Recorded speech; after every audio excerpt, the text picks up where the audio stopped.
गुरुर्ब्रह्मा गुरुर्विष्णु गुरुर्देवो महेश्वरा गुरुर्साक्षात् परब्रह्म तस्मै श्री गुरुवे नमः। जय श्री कृष्ण। राधे राधे दोस्तों, आप सभी को आषाढ़ पूर्णिमा और गुरु पूर्णिमा की हार्दिक शुभकामनाएं। आप सभी पर भगवान विष्णु और माता लक्ष्मी सहित शिव पार्वती जी की कृपा सर्वदा सदा बनी रहे। आप सदा सुखी संपन्न और स्वस्थ रहे। प्रिय भक्तगणों, आज आषाढ़ मास शुक्ल पक्ष की पूर्णिमा का व्रत है, जिसे गुरु पूर्णिमा या आषाढ़ी पूर्णिमा के नाम से भी जाना जाता है। आज के दिन भगवान विष्णु के अवतार श्री वेद व्यास जी का जन्म हुआ था, जिन्हें कृष्ण द्वैपायन भी कहा जाता है। इस दिन भगवान वेद व्यास जी ने पुराणों का संपादन किया था। प्रिय भक्तगणों, हिंदू सनातन धर्म में गुरु को सदा ही ब्रह्मा विष्णु और महेश के समान पूज्य माना गया है। वेद उपनिषद और पुराणों की रचना करने वाली भगवान वेद व्यास जी को समस्त मानव जाति का गुरु माना जाता है। वे स्वयं श्री नारायण विष्णु जी के अवतार हैं। महर्षि वेद व्यास जी का जन्म आज ही के दिन आषाढ़ शुक्ल पूर्णिमा के दिन हुआ था तथा उनके सम्मान में ही हर वर्ष आषाढ़ शुक्ल पूर्णिमा के दिन गुरु पूर्णिमा का पर्व मनाया जाता है। कहा जाता है कि इस दिन वेद व्यास जी ने सर्वप्रथम अपने शिष्यों को श्रीमद् भागवत पुराण का ज्ञान दिया था। अतः ये शुभ दिन व्यास पूर्णिमा के नाम से भी जाना जाता है। इसलिए आज के दिन गुरु पूर्णिमा का व्रत करने एवं व्रत कथा को सुनने से अपार सुख, शांति और ज्ञान की प्राप्ति होती है। गुरु की कृपा से ही मनुष्य अंधकार से प्रकाश की ओर अग्रसर होता है और सत्कर्म कर अपने जीवन को सार्थक और सुखी बनाता है। यह पूर्णमासी तिथि माता लक्ष्मी को अति प्रिय है। शास्त्रों में बताया गया है कि जो व्यक्ति पूर्णमासी के दिन पूजा पाठ और स्नान दान करता है, उन्हें अक्षय पुण्य फल की प्राप्ति होती है और सभी कष्ट दूर हो जाते हैं। इसके अलावा पूर्णिमा के दिन दान करने से धन धान्य में बरकत होती है और इस दिन शिष्य अपने गुरुओं की पूजा अर्चना करते हैं तो ज्ञान, धर्म, मान, प्रतिष्ठा सभी प्रकार के सुखों की प्राप्ति होती है। तो आज मैं आपको सुना रही हूँ गुरु पूर्णिमा के दिन सुनी जाने वाली आषाढ़ पूर्णिमा की संपूर्ण कथा। प्रिय भक्तगणों, ऐसी मान्यता है कि आषाढ़ पूर्णिमा व्रत कथा को सुनने के बाद भगवान वेद व्यास जी की कथा को सुनने से ही यह व्रत कथा पूर्ण होती है और भक्तों को गुरु का आशीर्वाद प्राप्त होता है। तो आइए सर्वप्रथम श्रवण करते हैं आषाढ़ पूर्णिमा की व्रत कथा। तत्पश्चात विष्णु जी के 19वें अवतार वेद व्यास जी की कथा का श्रवण करेंगे। इसलिए इस व्रत कथा को पूरा अंत तक सुनिएगा। इससे सभी प्रकार की मनोकामनाएं पूर्ण होती हैं और बड़े ही प्रसन्न चित्त मन से कमेंट में सदा शिव और हर हर महादेव अवश्य लिखिएगा। अब आइए विष्णु भगवान का ध्यान करते हुए कथा का रसपान करते हैं। तो प्रिय श्रोताओं, पौराणिक कथा के अनुसार काशीपुरी नामक स्थान पर धर्मदेव नामक एक राजा राज्य करते थे। उनकी 2 रानियां थीं। राजा सभी मंदिरों में जाकर पूजा पाठ करते तथा घर में पूजा पाठ करवाते और भगवान विष्णु तथा शिव जी के निमित्त व्रत उपवास भी किया करते थे। दोनों रानियों को भगवान से प्रार्थना करते रहने पर भी वे दोनों मां नहीं बन पाईं। एक बार एक सन्यासी उस राज्य से गुजर रहे थे। राजा के दरबार में सभी लोग कहने लगे कि वे सन्यासी बहुत ही बड़े महात्मा हैं, क्यों ना उन्हें राज दरबार में बुलाकर इस समस्या को हल करने के लिए विनती की जाए। राजा ने कहा कि सन्यासी को आदर से महल में बुलाया जाए। वे महात्मा जब महल में आए तब राजा ने दोनों रानियों को बुलाकर कहा, महात्मा का सत्कार बड़े आदर के साथ होना चाहिए। बड़ी रानी उसी वक्त तैयार हो गई और महात्मा को बड़े आदर के साथ खिलाने पिलाने लगी। छोटी रानी महात्मा के फटे कपड़े की ओर देखती है और उनकी सेवा करने से इनकार कर देती है। छोटी रानी को अपने रूप और धन का बड़ा ही घमंड था। कुछ दिनों बाद महात्मा जाने के लिए तैयार हो गए। जाने से पहले बड़ी रानी को उन्होंने खूब आशीर्वाद दिया और कहा, बहुत ही जल्द इस महल में बच्चे की आवाज़ सुनाई देगी। बड़ी रानी तो बहुत खुश थी, किंतु उसे अपने घर के अन्य महिलाओं का भी आशीर्वाद प्राप्त करना था ताकि उसका पुत्र यशस्वी और महान बन सके, क्योंकि बड़ी रानी को उसकी ननद तथा सास पसंद नहीं किया करती थी। इसी प्रकार चिंता करते हुए बड़ी रानी को 2 दिन बीत गए। एक दिन की बात है, माता पार्वती एक बूढ़ी स्त्री का रूप धारण करके राजा के महल में काम करने के लिए आती हैं और उसी वक्त बड़ी रानी ने बूढ़ी स्त्री से पुत्रवती होने का उपाय पूछा, अर्थात अपने पुत्र को यशस्वी और महान राजा बनने का उपाय पूछा। तो उस वृद्धा ने बताया कि संतान तो यशस्वी तभी होती है जब घर के अन्य सदस्यों का आशीर्वाद उसे प्राप्त हो। इसलिए तुम्हें अपने पति की जननी अर्थात अपनी सास और ननद का आशीर्वाद प्राप्त करना होगा। परंतु बड़ी रानी क्या करे, क्योंकि सास ननद तो उससे रुष्ट रहती थी। जब बड़ी रानी ने उस वृद्धा को अपनी समस्या बताई तो उसने एक उपाय बता दिया। अब माता पार्वती स्वरूपा उस बूढ़ी माँ की बात मानकर दूसरे ही दिन बड़ी रानी ने ग्वालिन का भेष बनाया और सिर पर दूध की मटकी रखकर सास ननद के महल में जा पहुंची। उसने घूंघट निकाल रखा था। महल में जैसे ही उसका सामना सास ननद से हुआ, वैसे ही उसने सिर से दूध की मटकी उतारी और उनके पांव छू लिए। इस पर सास ननद ने उसे यशस्वी पुत्र की माता होने का आशीर्वाद दे दिया। अब बड़ी रानी जैसे ही महल से गई थी, वैसे ही चुपचाप वापस आ गई। तो प्रिय भक्तगणों, अब कुछ ही दिनों के बाद बड़ी रानी गर्भवती हो गई। यह खबर राजा के पास पहुंचती है तो राजा बड़े ही खुश हो जाते हैं। प्रजा तक उसकी खुशखबरी पहुंचाई गई कि राजा अब पिता बनने वाले हैं। पूरे राज्य में प्रजा खुशियां मनाने लगी। बड़ी रानी का सम्मान बहुत बढ़ गया। उनकी देखभाल करने के लिए और भी लोग रखे गए। उधर छोटी रानी के मन में बहुत ज्यादा ईर्ष्या हो रही थी। रात दिन वह ईर्ष्या से जलने लगी थी। सोच रही थी कि अभी से बड़ी रानी का इतना आदर सम्मान हो रहा है, न जाने बच्चा पैदा होने के बाद कितना ज्यादा आदर होगा।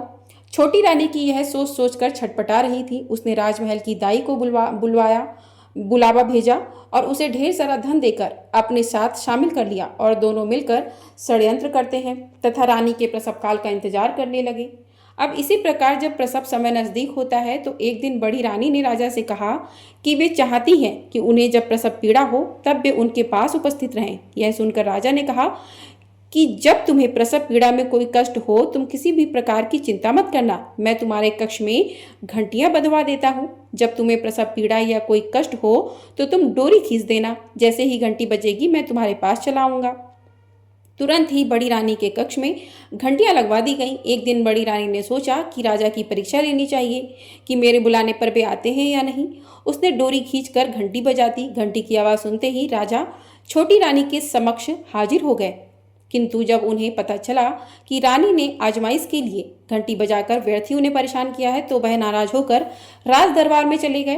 अब इस तरह कुछ समय व्यतीत होता है तो बड़ी रानी ने 2 बच्चों को जन्म दिया और बच्चों को जन्म देते समय वे अचेत हो गईं। अब इसी बात का फायदा उठाकर दाई ने तुरंत दोनों बच्चों को एक झांपी पे रखकर छोटी रानी के पास ले गई और उसके बाद बड़ी रानी के पास 2 ईंट और पत्थर रख दिया। बड़ी रानी ने जब पत्थरों को देखा तो उसे बहुत हैरानी हुई।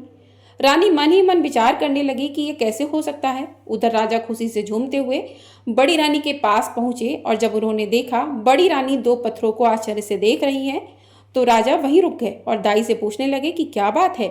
दाई ने कहा, महाराज, बड़ी रानी ने बच्चे नहीं बल्कि पत्थर जने हैं। अब यह सुनकर राजा को बड़ा ही गुस्सा आया। वह रानी को उसी वक्त बंदी गृह में कैद कर दिया। पूरे राजमहल में ये बात फैल गई कि बड़ी रानी ने ईंट पत्थर को जन्म दिया है। उधर छोटी रानी अपने 2 चौकीदारों को बुलाकर झांपी दे दी और कहने लगी कि इस झांपी में 2 बच्चे हैं, दोनों को ले जाओ और इसे मार डालो।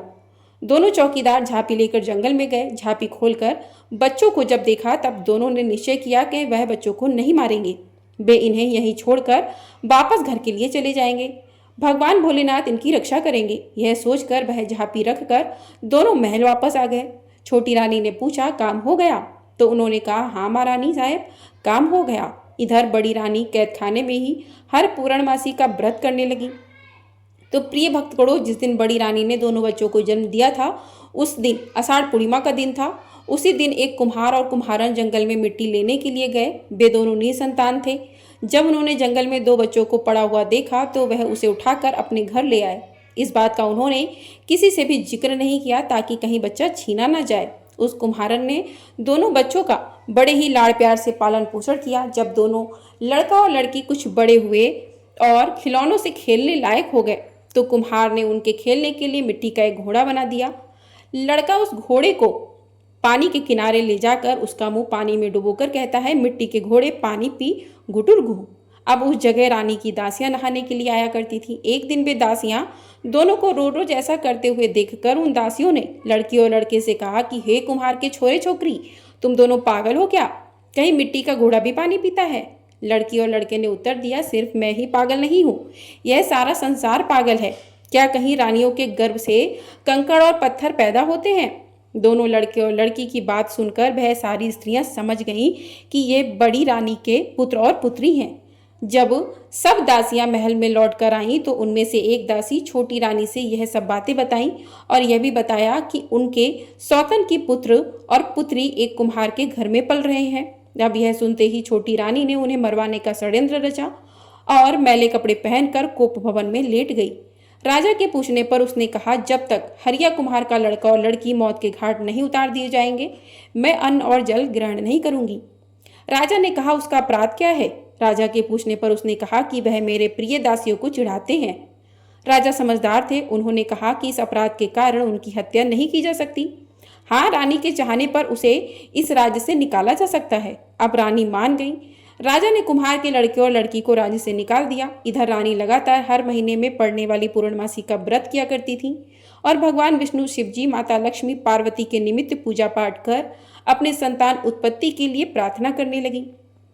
रानी की इस पूजा पाठ और भक्ति से प्रभावित होकर राजा ने बड़ी रानी को फिर से महल में रहने दिया। वहीं बड़ी रानी सुबह से शाम तक पूजा किया करती रहती थी और पूजा करने के लिए फूल लाने सिपाही को भेजती थी। इधर भगवान भोलेनाथ ने अपनी लीला रची और दोनों बच्चों को बांस और चंपा का झाड़ बना दिया। और वहीं एक दिन रानी को पूजा करने के लिए फूल चाहिए था तो रानी का सिपाही जंगल में गया। जंगल में सिपाही ने देखा कि बड़े सुंदर चंपा के फूल लगे हुए हैं। चंपा और बांस का झाड़ आसपास उगे हुए हैं। सिपाही फूल तोड़ने के लिए जैसे ही नजदीक गया, चंपा के झाड़ ने कहा, भैया बांस। तो बांस ने कहा, क्या बहन चंपा? चंपा ने कहा, राजा के सिपाही फूल तोड़ने आ रहे हैं। बांस ने कहा, लग जा बहन आकाश। जैसे ही बांस ने कहा वैसे ही चंपा का झाड़ ऊपर की ओर बढ़ने लगा। बढ़ते बढ़ते वह इतना बढ़ गया कि सैनिक फूल तक नहीं पहुंच पाया। कुछ सैनिक आश्चर्यचकित होकर ताक ही रहे थे। तब तक एक सैनिक दौड़ते हुए सेनापति के पास पहुंचे और उन्हें सारी बात बताई। सेनापति ने विश्वास ही नहीं किया और बोला, यह सब क्या हो रहा है? सैनिक ने कहा, आप एक बार हमारे साथ सेनापति चल पड़े सैनिकों को संग लेकर। जैसे ही सेनापति चंपा और बांस के पास पहुंचे, चंपा ने कहा, भैया बांस। बांस ने कहा, क्या बहन चंपा? चंपा ने कहा, राजा के सेनापति फूल तोड़ने आए हैं। बांस ने कहा, लग जा बहन आकाश। चंपा का झाड़ बढ़ते बढ़ते और भी ऊंचे तक पहुंच गया। सेनापति बहुत ही डर गया और दौड़ते दौड़ते मंत्री के पास पहुंचा। अब मंत्री भी वह देखने के लिए चल पड़े। चंपा ऊपर से दूर तक दिखाई दे रही थी। उसने दूर से ही देख लिया कि मंत्री जी आ रहे हैं तो चंपा ने कहा, भैया। बांस ने कहा, क्या बहन चंपा? चंपा ने कहा, राजा के मंत्री फूल तोड़ने आए हैं। तो उसने कहा, लग जा बहन आकाश। मंत्री जी जैसे ही पेड़ तक पहुंचे, पेड़ और भी ऊपर तक जा पहुंचा। मंत्री जी सीधे पहुंचे राजा के दरबार में। राजा ने कहा, इतना घबराए हुए क्यों हो? मंत्री ने कहा, हे महाराज, आप इसी वक्त मेरे साथ चलिए। सारी बात सुनने के बाद राजा ने कहा, मेरी छोटी रानी भी मेरे साथ चलेंगी, यह तो उन्हें ही देखना चाहिए। छोटी रानी को खबर देने वही सिपाही पहुंचे जिन्होंने उन बच्चों को वहां फेंका था। दोनों खूब डर गए थे। छोटी रानी भी डर गई थी। वे जल्दी से तैयार होकर राजा के साथ चल पड़ी। उधर बड़ी रानी पूर्णमासी का व्रत की हुई थी और फूल के लिए व्याकुल हो रही थी, यह जानने के लिए कि वे अब तक फूल क्यों नहीं लाए। बड़ी रानी छोटी रानी के महल के पास से गुजर रही थी। उन्हें छोटी रानी और दो सिपाहियों की बात सुनाई दी। राजा और छोटी रानी जब जाने लगे तो उनकी सवारी के पीछे पीछे बड़ी रानी भी पैदल चलने लगी। वह बहुत ही व्याकुल होकर चली जा रही थी। चंपा के झाड़ को ऊपर से सब कुछ दिखाई दे रहा था। जैसे ही वे सब पास पहुंचे तो चंपा ने कहा, भैया बांस। बांस ने कहा, क्या बहन चंपा? चंपा ने कहा, छोटी रानी संग राजा फूल तोड़ने आ रहे हैं। तो बांस ने कहा, लग जा बहन आकाश। चंपा का झाड़ और भी ऊंचा हो गया। राजा दोनों पेड़ों के पास पहुंचे, पूछने लगे, क्या बात है, तुम दोनों भाई बहन हो? कैसे चंपा और बांस बन गए? उसी वक्त बड़ी रानी वहां पहुंची।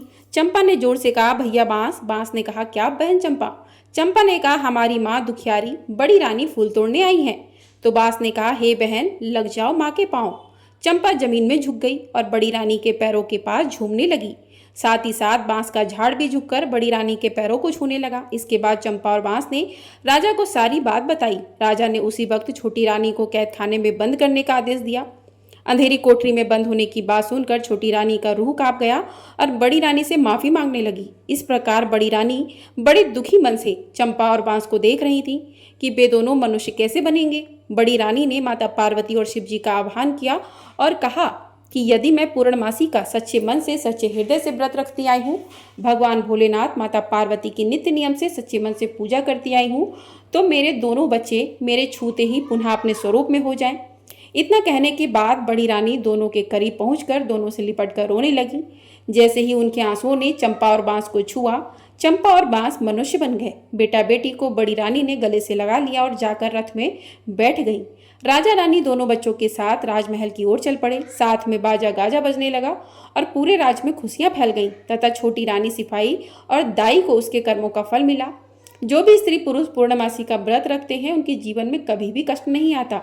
यदि किसी वक्त उनके पूर्व कर्मों में उन पर दुख आया है तो इस व्रत से उनका दुख मिट जाता है।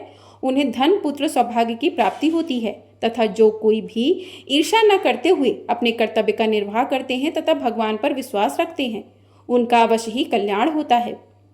उन्हें पुत्रवती तथा सौभाग्यवती होने का आशीर्वाद प्राप्त होता है। पुरुषों को मान सम्मान प्रतिष्ठा मिलती है। उन्हें योग्य पत्नी संतान की प्राप्ति होती है।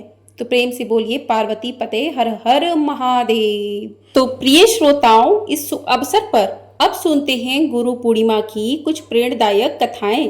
प्राचीन काल में बद्रीनाथ धाम की एक पवित्र घाटी में महातपस्वी ऋषि अच्युतानंद का आश्रम था। वे परम ज्ञानी तपस्वी करुणा मूर्ति गुरु थे।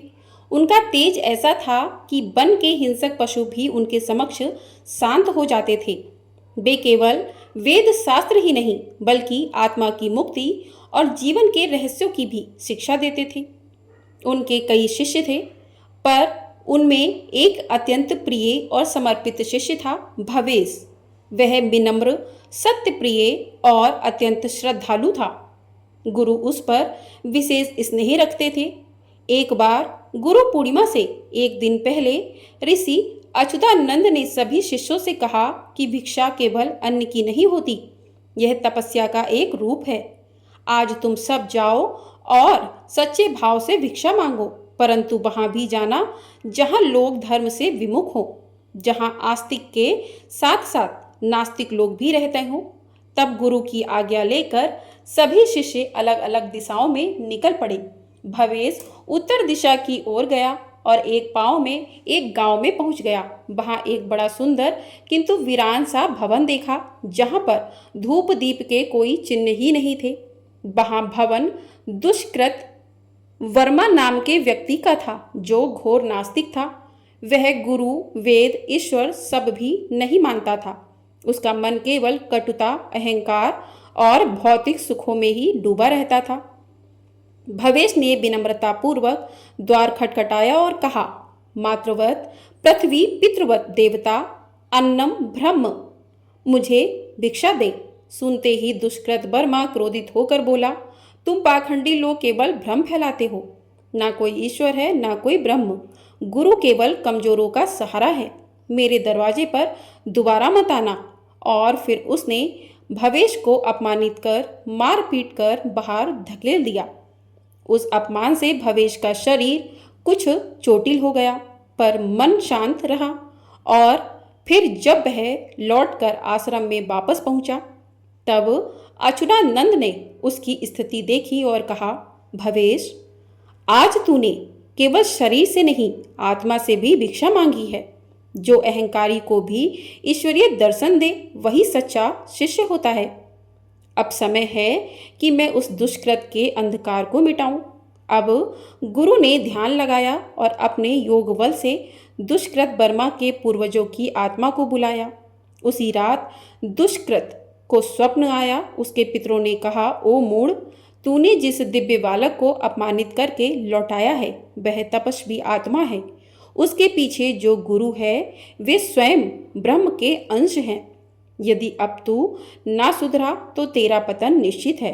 और फिर अगली सुबह दुष्कृत कांपता हुआ सीधा आश्रम में पहुंच गया। वह गुरु अच्युतानंद के चरणों में गिर पड़ा और बोला कि हे गुरुवर, मुझे क्षमा कीजिए, मैं अज्ञान था, मुझे क्षमा करें।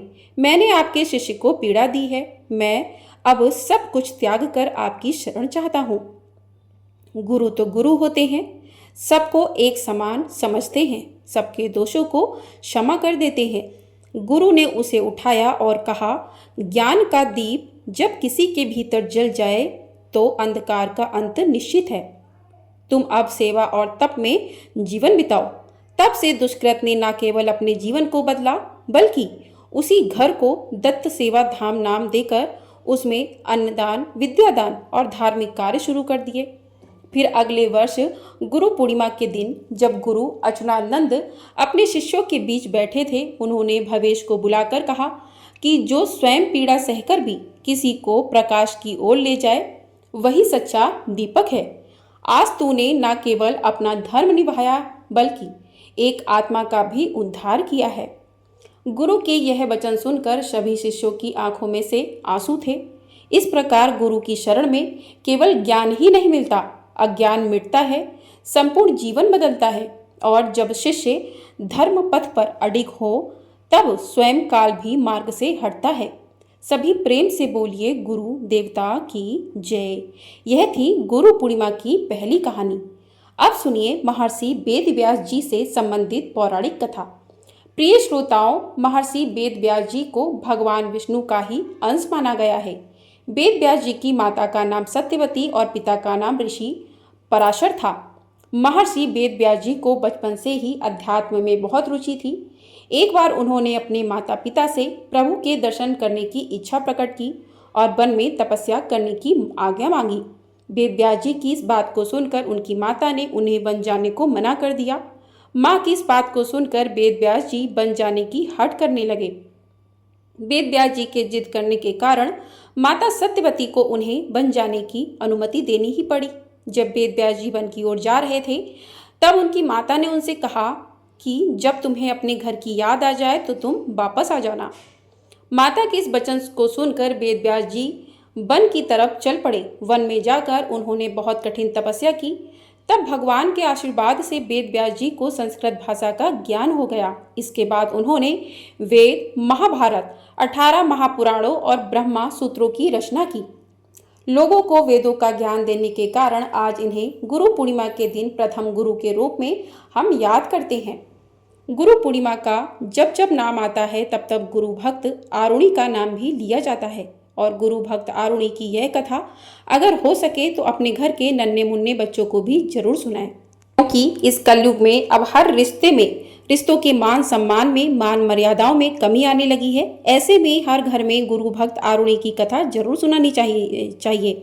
यह कथा तब की है जब आजकल की तरह स्कूल कॉलेज नहीं हुआ करते थे। तब छात्र शिक्षा पाने के लिए गुरुकुल में जाया करते थे, आश्रम में जाया करते थे। तब महर्षि धौम्य के आश्रम में छात्र शिक्षा प्राप्ति के अलावा आश्रम के कामों में और गुरु की सेवा में भी तत्पर रहा करते थे। सबके काम बटे हुए थे। कोई कृषि कार्य करता तो कोई पशुओं को चराने का कार्य करता था, कोई बागवानी किया करता। सभी छात्र बड़ी प्रसन्नता से इन अलग अलग कामों की जिम्मेदारी उठाया करते थे। उन दिनों खेत में धान की फसल बोई गई थी, जिसके लिए पानी की पर्याप्त मात्रा का खेतों में एकत्रित होना बहुत आवश्यक था। सभी वर्षा की बाढ़ जो हो रही थी, अर्थात वर्षा होने का इंतजार कर रहे थे। एक शाम बहुत तेज की वर्षा प्रारंभ हो गई। आश्रम के सभी शिष्य बड़े प्रसन्न थे कि धान की खेती के लिए पर्याप्त पानी की व्यवस्था अब हो जाएगी, किंतु महर्षि धौम चिंतित थे। उन्हें भय था कि खेत की कमजोर मेड़ वर्षा की तेज बौछारों में कहीं टूट ना जाए, और अगर ऐसा हुआ तो खेत में पानी टिक नहीं पाएगा और बिना पर्याप्त पानी की फसल बर्बाद हो जाएगी। शिष्यों ने जब महर्षि धौम्य के माथे पर चिंता की लकीरें देखी, तो महर्षि ने अपनी चिंता उनके सामने व्यक्त कर दी। सुनकर सभी शिष्य परेशान हुए, किंतु किसी की समझ में नहीं आया कि ऐसे मौसम में क्या किया जाए। उन्हीं शिष्यों में आरुणि भी था। उसने महर्षि से खेत जाकर मेड़ों को देखकर आने की आज्ञा मांगी। महर्षि ने उसे आज्ञा देते हुए कहा कि पुत्र, अगर खेत की में टूट गई तो उसकी मरम्मत कर देना। खेत में पानी का जमा रहना बहुत जरूरी है। आरुणि अपने गुरु की आज्ञा लेकर भारी बारिश में खेत की ओर चल पड़ा। खेत में पहुंचकर उसने देखा कि खेत की मेड़ें टूट गई हैं और उनसे होकर खेत का सारा पानी बह रहा है। आरुणि तुरंत प्रयासों में जुट गया। उसने खेत के 3 तरफ की मेड़ों की मरम्मत तो कर दी और वहां से बहता पानी भी रोक दिया, लेकिन बहुत कोशिशों के बाद भी चौथी मेड़ की मरम्मत नहीं कर पाया। वो बार बार उस मेड़ में मिट्टी भरता, किंतु पानी के तेज बहाव के कारण वहां की मिट्टी बह जाती। बहुत कोशिशों के बाद भी जब उस मेड़ से पानी जाना बंद नहीं हुआ तो आरुणि उस मेड़ पर खुद ही लेट गया। उसके लेटने से वहां से पानी बहना बंद हो गया और पानी का बहाव रुक गया। आरुणि इस प्रकार सुबह होने तक भारी बारिश में भीगता हुआ उस मेड़ पर ही लेटा रहा। इधर सुबह होने पर जब आरुणि आश्रम में नहीं लौटा तो महर्षि धौम्य अपने कुछ शिष्यों को साथ लेकर खेत में पहुंचे। वहां उन्होंने आरुणि को खेत की मेड़ पर लेटा हुआ पाया। तब तक वह पूरी तरह से भीग चुका था और सारी रात बारिश में भीगने के कारण उसका शरीर बुखार से तप रहा था। महर्षि ने उसे तुरंत उठाया और गले से लगा लिया। आरुण की इस गुरु भक्ति को देखकर महर्षि धौमी बड़े प्रसन्न थे। उन्होंने उसे अपने परम शिष्यों में स्थान देते हुए तेजस्वी और दीर्घायु होने का आशीर्वाद दिया। तो इस प्रकार से ये कहानी यहीं पर समाप्त हुई। अब सुनते हैं दूसरी कहानी। दूसरी कहानी है महान धनुर्धर एकलव्य की। कहते हैं कि हमारे गुरु हमारे जीवन के अंधेरे को दूर करते हैं, हमें हर तरफ का रास्ता दिखाते हैं, हमें अच्छे बुरे की पहचान कराते हैं, साथ ही हमारे भविष्य को उज्जवल बनाने में अपना पूरा सहयोग करते हैं। और कहते हैं ना कि नदी को रास्ता नहीं दिखाना पड़ता, वह तो खुद ब खुद अपना रास्ता बना ही लेती है। इसी तरह बहुत पुराने समय में एक ऐसा शिष्य हुआ जिसने अपने हुनर और अपनी गुरु भक्ति से अपना नाम इतिहास में दर्ज करवा लिया और वह वीर योद्धा था एकलव्य। बात उस समय की थी जब शिक्षा का रूप आज से बहुत अलग हुआ करता था। उस समय के विद्यालय गुरुकुल हुआ करते थे और सारे विद्यार्थी शिक्षा पाने के लिए अपने गुरु के पास आश्रम में ही रहा करते थे। सभी मिलजुल कर एक परिवार की तरह रहते, मिल बांट कर सारे काम कर लिया करते थे और सभी शिष्य बड़ी निष्ठा और ईमानदारी के साथ शिक्षा ग्रहण करते थे। उस समय शिक्षा भी कुल के अनुसार ही दी जाती थी। ब्राह्मणों और क्षत्रियों के अलावा किसी को भी शिक्षा नहीं दी जाती थी। उन्हीं दिनों की बात है। निषाद राज हिरण्यधनु और रानी सुलेखा और उनकी प्रजा बहुत सुखी और संपन्न हुआ करती थी। निषाद राज हिरण्यधनु की रानी सुलेखा ने एक पुत्र को जन्म दिया जिसका नाम अभिधुम्न रखा गया। बचपन में वह अभय के नाम से जाना जाता था। शिक्षा पाने के लिए जब वह अपने गुरुकुल में गया तब अस्त्र शस्त्र विद्या में उस बालक की लग्न और एक निष्ठता को देखकर उसके गुरु ने उस बालक को एकलव्य नाम से संबोधित किया। सारी शिक्षाएं ग्रहण करके एकलव्य युवा हो गया। तब उसका विवाह हिरण्यधनु के एक निषाद मित्र की कन्या सुनीता से हुआ।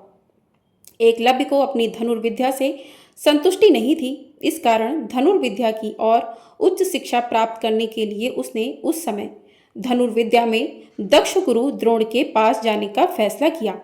एकलव्य के पिता जानते थे कि द्रोणाचार्य केवल ब्राह्मणों और क्षत्रिय वर्ग को ही शिक्षा देते हैं और उन्होंने एकलव्य को भी इस बारे में बताया। किंतु धनुर्विद्या सीखने की धुन और द्रोणाचार्य को अपनी कलाओं से प्रभावित करने की सोच लेकर वह उनके पास गया, लेकिन ऐसा कुछ भी नहीं हुआ और गुरु द्रोणाचार्य ने उसे धनुर्विद्या सिखाने से मना कर दिया। उनके द्वारा शिक्षा देने से मना किए जाने के बाद भी एकलव्य इस बात से बिल्कुल आहत नहीं हुआ और उसने वहीं जंगल में रहकर धनुर्विद्या प्राप्त करने की ठान ली। उसने जंगल में द्रोणाचार्य जी की एक मूर्ति बनाई और उन्हीं का ध्यान करके धनुर्विद्या में महारत हासिल कर ली। एक दिन गुरु द्रोणाचार्य अपने शिष्यों और एक कुत्ते के साथ शिकार के लिए उसी वन में पहुंच गए जहां एकलव्य रहते थे। उनका कुत्ता रास्ता भटक कर एकलव्य के आश्रम में पहुंच गया और जोर जोर से भौंकने लगा। एकलव्य उस समय धनुर्विद्या का अभ्यास कर रहे थे। कुत्ते के भौंकने की आवाज से उनकी साधना में बाधा पड़ रही थी, इसलिए उन्होंने ऐसे बाण चलाए कि उस कुत्ते को जरा सी भी खरोश नहीं आई और उन बाणों से उस कुत्ते का पूरा मुंह भर गया। इस कारण कुत्ते का मुंह बंद हो गया और उसने भौंकना भी बंद कर दिया। अब वह कुत्ता इसी प्रकार बाणों से भरे मुंह को लेकर अपने गुरु द्रोण के पास भागा। कुत्ता असहाय होकर गुरु द्रोण के पास जा पहुंचा। गुरु द्रोण और शिष्य ऐसी श्रेष्ठ धनुर्विद्या देखकर घोर आश्चर्य में पड़ गए। अब वे उस महान धनुर्धर को खोजते खोजते एकलव्य के आश्रम में जा पहुंचे तो देखा कि एकलव्य ऐसे बाण चला रहा है जो कोई परमवीर योद्धा भी नहीं चला सकता था और यही बात द्रोणाचार्य जी के लिए चिंता का विषय बन गई थी। उन्होंने एकलव्य के सामने उसके गुरु के बारे में जानने की जिज्ञासा दिखाई तो एकलव्य ने उन्हें वही प्रतिमा दिखला दी उन्हें जानकर और भी आश्चर्य हुआ कि द्रोणाचार्य को मानस गुरु मानकर अर्थात मन में ही उनका ध्यान करके एकलव्य ने खुद ही अपने प्रयास से, अपने अभ्यास से यह विद्या प्राप्त की है। अपनी प्रतिमा को देखकर गुरु द्रोण ने कहा कि अगर तुम मुझे अपना गुरु मानते हो तो आप मुझे गुरु दक्षिणा दो। एकलव्य ने तो अपने प्राण तक देने की बात कर दी। गुरु दक्षिणा में गुरु द्रोण ने अंगूठी की मांग की, जिससे कहीं एकलव्य सबसे श्रेष्ठ धनुर्धर ना बन जाए, और अगर ऐसा हुआ तो अर्जुन को महान धनुर्धर बनाने का जो वचन उन्होंने दिया था वह तो झूठा हो जाएगा। और एकलव्य ने भी बिना हिचकिचाहट अपना अंगूठा गुरु को समर्पित कर दिया।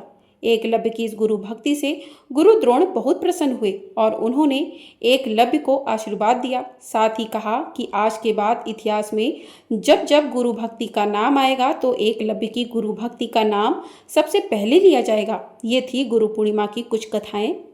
तो आपको ये कथाएं पसंद आई हो, वीडियो को लाइक कर लीजिएगा। चैनल पर नए हैं तो चैनल को सब्सक्राइब भी ज़रूर कर लीजिएगा।